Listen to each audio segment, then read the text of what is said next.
SOG PI Sonara અને DCP નકુમની ટીમે અમારા કાર્યાલય વિરોધ કરવામાં આવી હતી। એસઓજી પોતાને બચાવવા માટે આવા સંગઠનોનો ઉપયોગ કરી રહી છે। આટલી બધી ફરિયાદો છતાં આવા અધિકારીઓની બદલી શા માટે નથી થતી?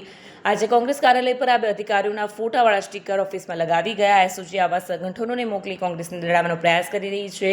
કોંગ્રેસ આવા અધિકારીઓ તથા આવા સંગઠનો સામે કલેક્ટર અને મુખ્ય ચૂંટણી પંચને ફરિયાદ કરશે।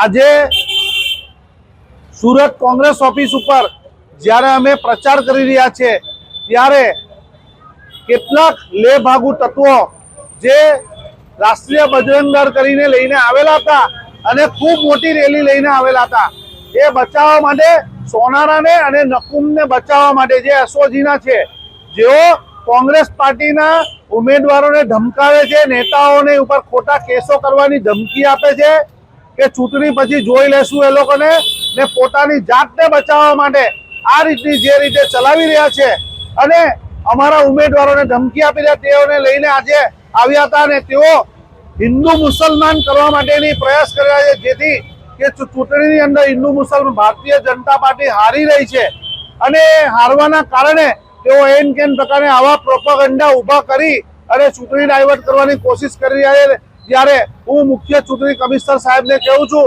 કે એઓની પર તાત્કાલિક ફરિયાદ દાખલ કરવામાં આવે આચાર સંહિતાની અને તેઓને તાત્કાલિક શહેરની બહાર બદલી કરવામાં આવે। આજે શહેરની અંદર નાનામાં નાનો માણસ કોઈ કાર્યક્રમ કરે છે તો એની પરમિશન લે છે, બધી પોલિટિકલ પાર્ટી પરમિશન લે છે, ત્યારે આ સંગઠન વગર પરમિશન લીધા વગર અહીં લોકોની વચ્ચે આ વિરોધ કરવા આવ્યા તો એની પોલીસને કેમ નહીં ખબર હતી?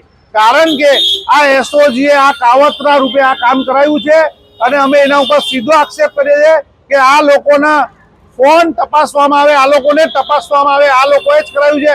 કારણ કે આ સ્ટીકરો ને એ બધું બનાવ્યું છે તે એસઓજીના ફોટો હાથે બનાવવામાં આવ્યું છે અને અમે એનો સખત વિરોધ કરીએ છીએ। લોકતંત્રની હત્યા થઈ રહી છે।